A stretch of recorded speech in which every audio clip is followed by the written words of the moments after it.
Each hour-long episode of the Netflix series Adolescence was just a single take. Here's how the writers and producers pulled it off. Hi there, I'm Jeff, and this is Plain English, the best podcast for learning English with stories about current events and trending topics.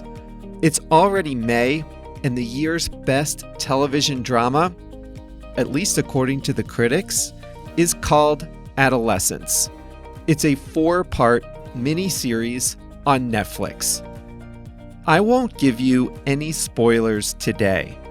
I'll give you the outlines of the story. But we're really going to talk about the production.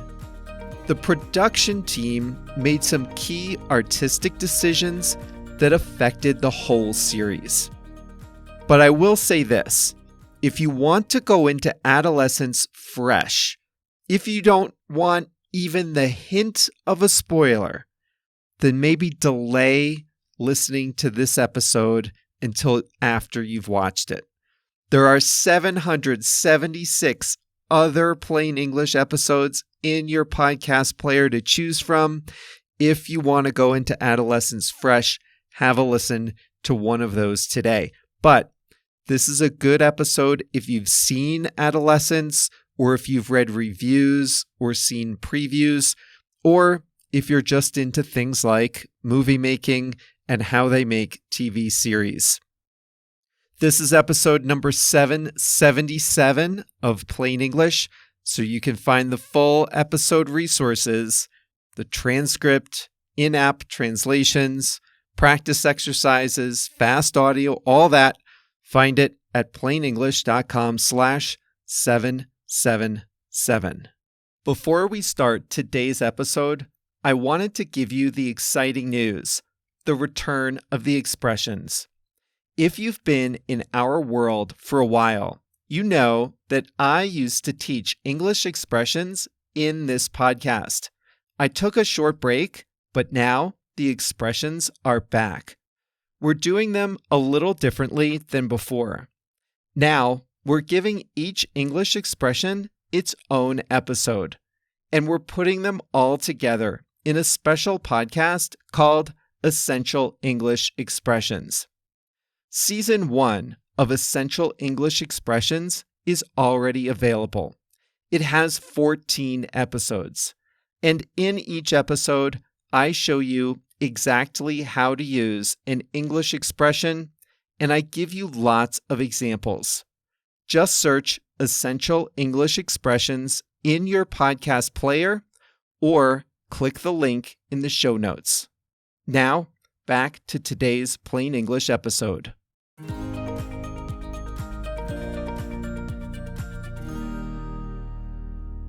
The Netflix drama Adolescence dropped in March 2025. It's a 4-part series that examines the case of a teenage boy accused of killing a classmate. The boy, Jamie Miller, is arrested at dawn in the first moments of the series. Over 4 episodes, the Miller family grapples with the dark realities of online bullying, the male-dominated online manosphere, and the pressures on teenagers and their parents in the 21st century. I won't give you any spoilers today because I'm not going to talk much about the story. Don't get me wrong, the story is great, but what I want to talk about today is the cinematography and the one creative choice that makes Adolescence so powerful. But before we do that, I want you to think about your favorite movie or series.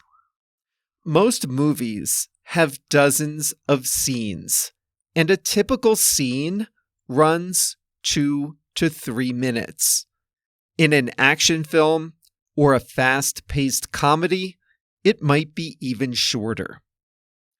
Although a scene usually takes place in just one location, there are often multiple cameras capturing that scene from different angles. For example, in a conversation between two characters, one camera might be trained on the first speaker, while another camera captures the second character from a different angle. Depending on the complexity, a typical scene might involve several cameras to capture all the action from different perspectives. Cameras might be mounted on drones, cranes, tripods, or even carried on an operator's shoulder. A movie or an episode is a collection of scenes. There are usually between 40 and 60 scenes in a feature-length film.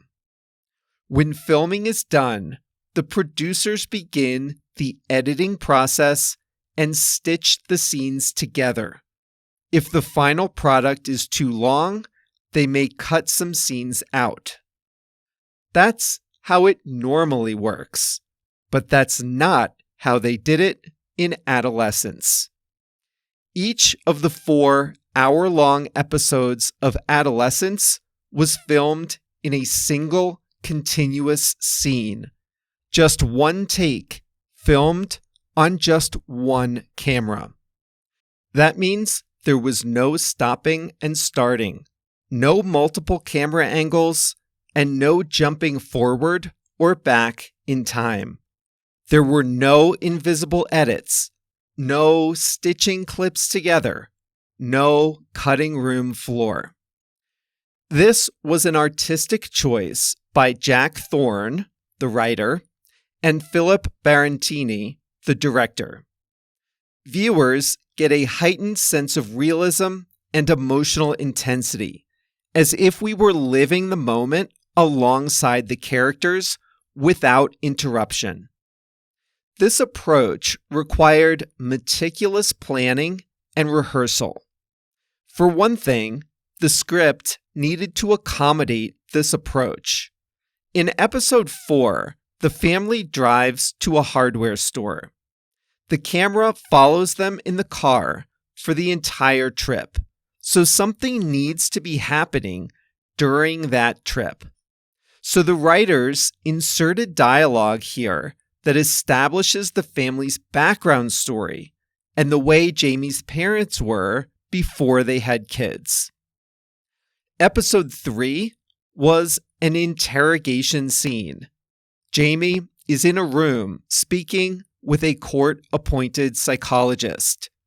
This would be perfect for 2 cameras, but it was a real challenge to capture both characters with just the one camera. The writers had to include some movement in the scene so the camera would have a reason to move around a little. When Jamie takes a sip of water, bites into his sandwich, or stands up suddenly, these were all reasons to get the single camera moving and keep the tension high. The approach also complicated location scouting. Where were they going to shoot all this? They wanted the at-home scenes to be in a real house, but the police station scenes had to be shot at a movie studio. So to make the first episode work, they needed to find a house close enough to a movie studio so the drive wouldn't be too long.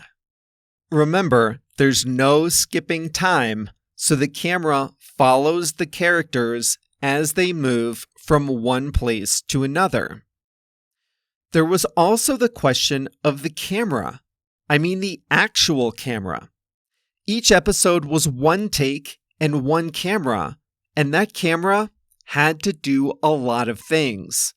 It followed actors in tight spaces, up a narrow stairway, in the car, down corridors, in an elevator. It also soared above the unnamed town on a drone. The producers decided to use a camera on a gimbal, sometimes called a camera stabilizer. This is a device that keeps the camera steady and the shot smooth, even if an operator is moving around. The camera operator holds the gimbal with both hands out front. This is usually no problem in a short scene, but an operator would have difficulty holding the camera for a full hour. The gimbal allowed one camera operator to pass the camera to another without the viewer noticing. Something else about the equipment. There's a drone scene in episode 4, which captures the Miller's town from above. The stabilizer allowed the crew to click the camera onto a drone without disrupting the shot. Rehearsal was essential. If someone messed up, they had to restart the entire episode.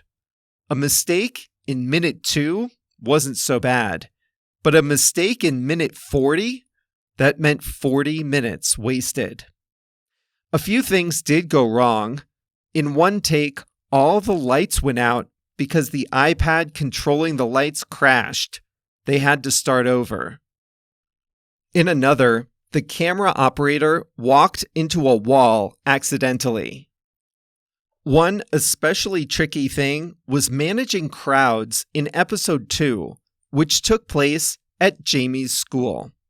All the kids were real students from the public school where the episode was filmed, playing themselves on camera. The teachers, on the other hand, were played by assistant directors. When the camera wasn't on them, they doubled as crowd control, guiding everyone to the right place at the right time.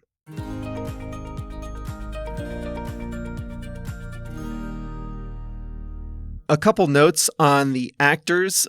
Stephen Graham plays Jamie's father. He's a well-known British actor, and his performance captured a wide range of emotions, starting with defiance, support for his son, then confusion, and then grief. Ashley Walters plays the detective. He had been thinking of giving up acting altogether, but this role helped change his mind. Erin Doherty plays the child psychologist, and I thought she was excellent. Owen Cooper plays Jamie. He was just 13 years old when this was filmed. He is trained as an actor, but this was his on-screen debut, and he was really, really good.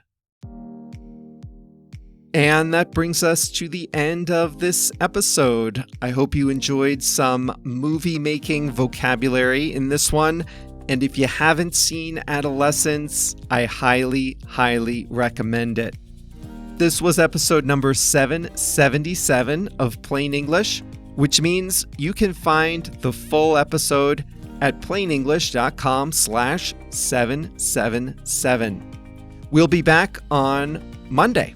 Monday's topic is the final one in our monthly theme of religion. You'll never, ever guess the topic. It's crazy. You have to wait until Monday, but it's going to be a good one. See you then.